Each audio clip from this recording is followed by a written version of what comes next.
ಬೆಳಗ್ಗೆ ತಿಂಡಿ ಅಥವಾ ಸಾಯಂಕಾಲದ ಸ್ನ್ಯಾಕ್ಸ್‌ಗೆ ತುಂಬ ಆರೋಗ್ಯಕರ ಹಾಗೆ ರುಚಿಯಾದಂತಹ ಸಿಹಿಗೆಣಸಿನ ಉಪ್ಪಿಟ್ಟು.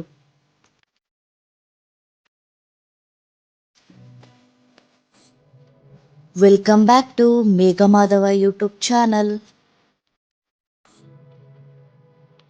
ಕಟ್ ಮಾಡ್ಕೊಂಡಿರೋ 2 ಮೀಡಿಯಂ ಸೈಜ್ ಈರುಳ್ಳಿ, ಹಸಿರು ಮೆಣಸಿನ್ಕಾಯಿ, ಕರಿಬೇವು, ಸ್ವಲ್ಪ ಕೊತ್ತಂಬರಿ ಸೊಪ್ಪು,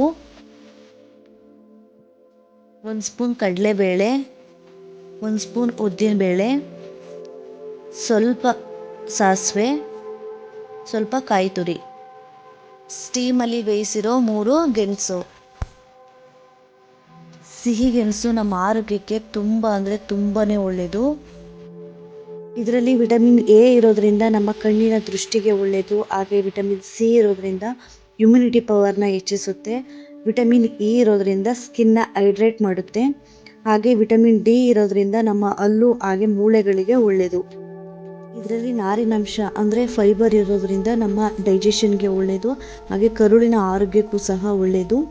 ಇದು ಶುಗರ್ ಲೆವೆಲ್ನ ಜಾಸ್ತಿ ಮಾಡಲ್ಲ, ಹಾಗಾಗಿ ಶುಗರ್ ಇರೋರು ತಿನ್ಬೋದು. ಇದರಲ್ಲಿ ಪೊಟ್ಯಾಷಿಯಮ್ ಇರೋದ್ರಿಂದ ನಮ್ಮ ಹಾರ್ಟ್ಗೆ ತುಂಬ ಅಂದರೆ ತುಂಬ ಒಳ್ಳೆಯದು. ನಾನು ಚಿಕ್ಕವಳಿದ್ದಾಗ ಹಸಿಗೆಣಸನ್ನ ತುಂಬ ಇಷ್ಟಪಟ್ಟು ತಿಂತಾ ಇದ್ದೆ. ಬಟ್ ಬೇಯಿಸಿರೋದು ನನಗೆ ಇಷ್ಟ ಆಗ್ತಿರ್ಲಿಲ್ಲ. ಅದಕ್ಕೆ ನಮ್ಮಮ್ಮ ಈ ಥರ ಉಪ್ಪಿಟ್ಟು ಮಾಡ್ಕೊಡೋರು. ಈ ಥರ ಉಪ್ಪಿಟ್ಟು ಮಾಡ್ಕೊಂಡು ತಿಂದರೆ ನಿಜ ಮನೇಲಿ ಯಾರು ತಿನ್ನಲ್ಲ ಅನ್ನಂಗೆ ಇಲ್ಲ, ಎಲ್ಲರೂ ತಿಂತಾರೆ. ನೀವು ಮಕ್ಳಿಗೂ ಸಹ ಈ ಥರ ಮಾಡಿಕೊಡ್ಬೋದು. ಆವಾಗ ಅವರು ಇಷ್ಟಪಟ್ಟು ತಿಂತಾರೆ. ಈಗ ಬೇಯಿಸಿರೋ ಗೆಣಸು ಸಿಪ್ಪೆನೆಲ್ಲ ತೆಗೆದು ಸ್ಮ್ಯಾಶ್ ಮಾಡಿ ಇಟ್ಕೋಬೇಕು. ಈಗ ಒಂದು ಪಾತ್ರೆ ಇಟ್ಟು ಅದಕ್ಕೆ 3ರಿಂದ 4 ಸ್ಪೂನು ಎಣ್ಣೆ ಹಾಕೋಬೇಕು. ಎಣ್ಣೆ ಚೆನ್ನಾಗಿ ಕಾದ್ಮೇಲೆ ಅರ್ಧ ಸ್ಪೂನ್ ಸಾಸಿವೆ,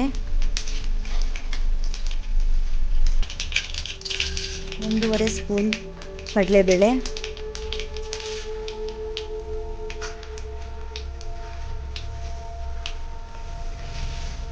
1 ಸ್ಪೂನ್ ಉದ್ದಿನಬೇಳೆ,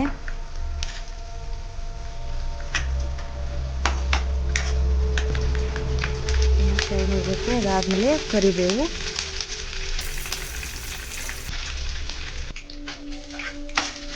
ಮೆಣಸಿನ್ಕಾಯಿ ಹಾಕೊಳ್ಳೋಣ. ಇದಾದಮೇಲೆ ಈರುಳ್ಳಿ ಹಾಕ್ಕೊಂಡು ಅದನ್ನು ಗೋಲ್ಡನ್ ಬ್ರೌನ್ ಬರೋವರೆಗೂ ಫ್ರೈ ಮಾಡ್ಕೋಬೇಕು.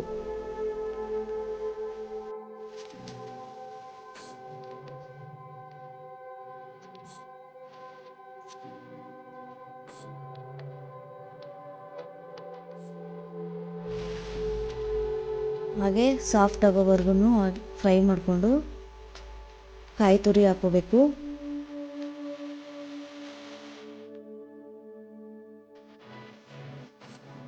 ಕಾಯಿ ಹಾಕ್ಕೊಂಡು ಮಿಕ್ಸ್ ಮಾಡಿದ್ದಾದಮೇಲೆ ಸ್ವಲ್ಪ ಅರಿಶಿನ ಹಾಗೆ ಉಪ್ಪು ಹಾಕ್ಕೋಬೇಕು.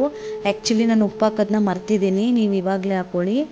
ನಾನು ಮಿಕ್ಸ್ ಮಾಡಿದ್ದಾದಮೇಲೆ ಆ್ಯಕ್ಚುಲಿ ನೆನಪಾಗಿದ್ದು, ಆಮೇಲೆ ಹಾಕ್ಕೊಂಡೆ ನಾನು. ಇವಾಗ ಚೆನ್ನಾಗಿ ಎಲ್ಲನೂ ಮಿಕ್ಸ್ ಮಾಡ್ಕೋಬೇಕು.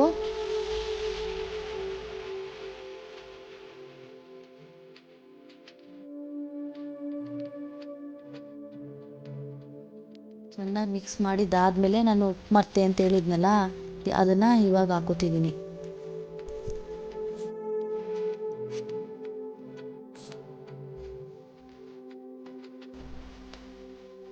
ಫೈನಲಿ ಸ್ವಲ್ಪ ಕೊತ್ತಂಬರಿ ಸೊಪ್ಪು ಹಾಕಿ ಮಿಕ್ಸ್ ಮಾಡಬೇಕು. ಇವಾಗ ಸ್ವೀಟ್ ಪೊಟ್ಯಾಟೊ ಉಪ್ಪಿಟ್ಟು ರೆಡಿಯಾಗಿದೆ. ತುಂಬ ಚೆನ್ನಾಗಿರುತ್ತೆ, ಒಂದ್ಸಲ ಟ್ರೈ ಮಾಡಿ ನೋಡಿ. ಈ ರೆಸಿಪಿ ನಿಮಗೆ ಇಷ್ಟ ಆಗಿದ್ರೆ ಪ್ಲೀಸ್ ಲೈಕ್ ಮಾಡಿ, ಶೇರ್ ಮಾಡಿ, ಸಪೋರ್ಟ್ ಮಾಡಿ, ಹಾಗೆ ಸಬ್ಸ್ಕ್ರೈಬ್ ಮಾಡಿ. Thanks for watching.